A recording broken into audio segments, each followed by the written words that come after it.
Hey friends, Amanda here for Everyone's Living. Welcome back. And today I am super excited, super kind of nervous, because I am actually harvesting my honey today. And basically what that means for me is this is my first time actually fully harvesting my honey from my bees.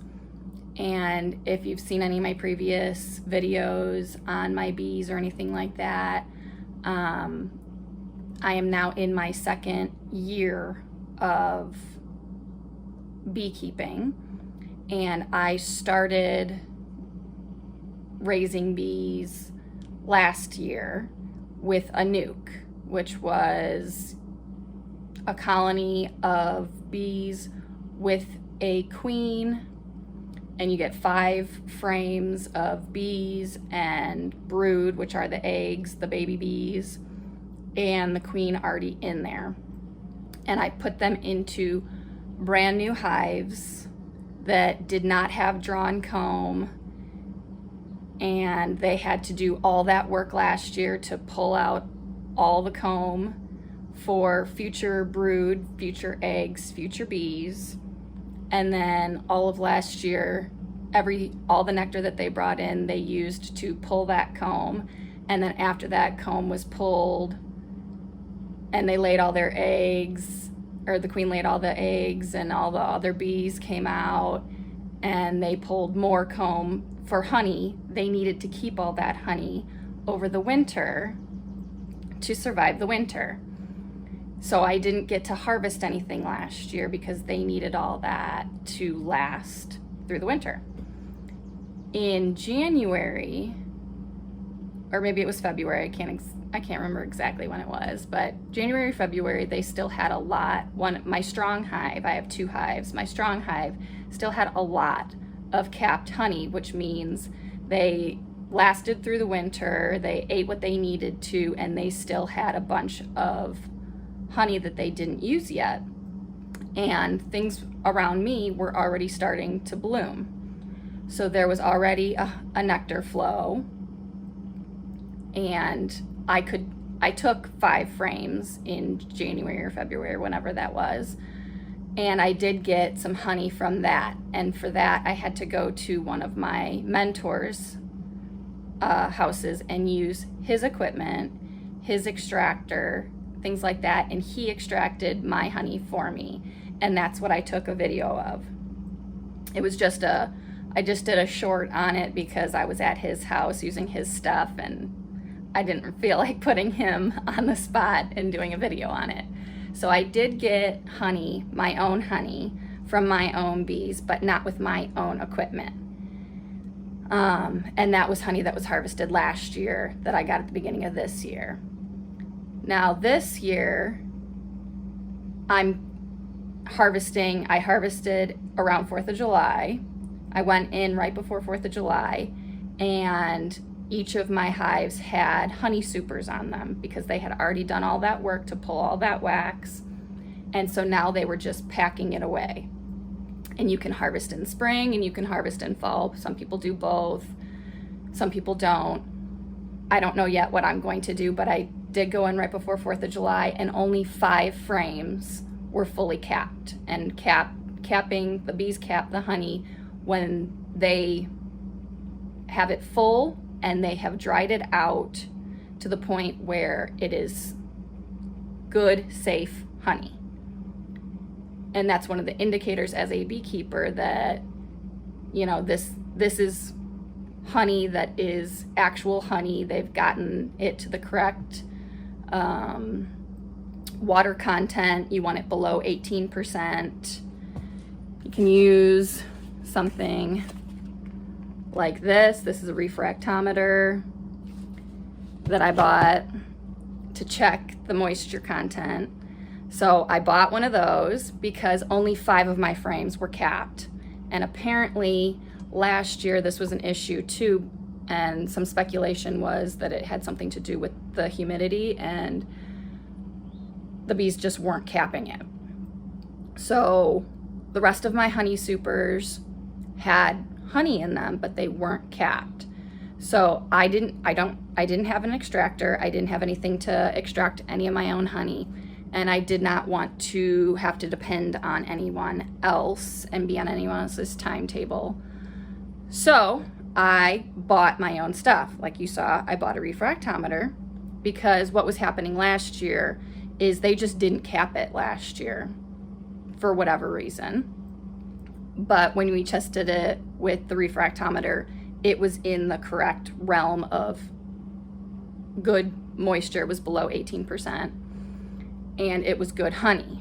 So I left the rest of my honey frames on the hives since I didn't have anything. I didn't have an extractor or anything. You don't want to take it off because it can, you have to store it properly so that bugs don't get to it and hive beetles and all the things. So I just left it on them until I bought an extractor. Or actually, I should say my mom and her husband bought an extractor for us that I am so excited to show you guys. So I got the Vevor electric. This is a 4 or 8 frame electric extractor, and you put medium frames in here. You can put deeps in here or mediums. So you can either put 8 mediums or 4 mediums and 4 deeps or shallows or whatever. You can fit up to 8. I'm gonna do 8 because all I have is medium honey supers frames. So I can put 4 in these, and these ones on an angle will extract both sides at the same time. But then the mediums that go into here, only this one side, because this just uses centrifugal force, this one side will get extracted, then I'll have to flip it to get the other side extracted. But it is an electric extractor. And then I got a strainer to strain the honey and a honey bucket to collect. And then over here, I bought a capping tank, which is not necessary. There's lots of DIY ones that you could get, but because I make products using beeswax, you want the capping wax to use for products and cosmetics. So I invested in a capping tank where I will be using this knife that I bought, and I'm going to be taking the cappings off, and then they'll drain down in here, and there's 2 layers of this, so the bottom one catches all the honey and then comes out that, and I'll put that through the strainer over there. So this is all just like a big process, different steps. You take off the cappings, and then you put it in the extractor, and then whatever cappings are in there are I'm just gonna let that drain for the whole entirety of me extracting all the frames. I'm gonna have this, while this is going, I'm gonna have it open and draining. Ooh, there we go. I'm gonna have it open and draining into here at all times so that it's not building up in this extractor and spinning. That would make creamed honey, which some people like. I'm not a big fan, but that's also not what I'm going for here. But I'm super excited to do this. Don't mind my super cluttered tiny house. We use this as a storage shed basically for our freezers and other storage. And the back half is where I butchered my pigs and right now it's drying a bunch of onions. So this is like a multi-function building currently, so don't judge me on all that, but I am going to be doing this today. I'm super excited, and I wanted to show you guys what I got. So thankful for my mom and her husband for getting us this stuff. And then I got that tank. Excited to use it all. And this is my first time that I'm doing this all by myself. So I guess here we go. This extractor ended up working out so well for me. I am so excited to have it, and I don't know what I would have done without this. It made such quick work of it, even though it still took me all morning to get this complete.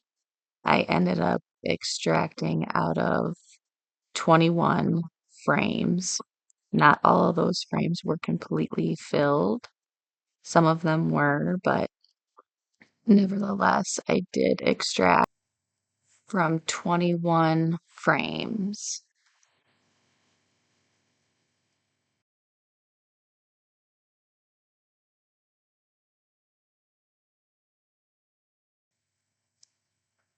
The bottling of the honey was definitely the most exciting part because you don't actually know how much is in your honey bucket until you pour it out and actually see it. So the anticipation was very high to say the least.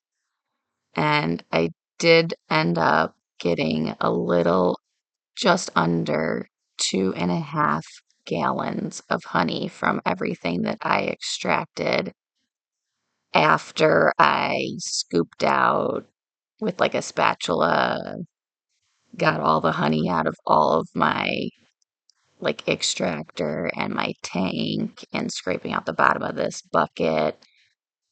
And after I got all the last little bits, I ended up with just under 2.5 gallons. What you're about to see here is not the total. I had not scraped it out just yet. Thank you guys for stopping by today and joining in on our journey here at Bare Bones Living. We'll catch you on the next one.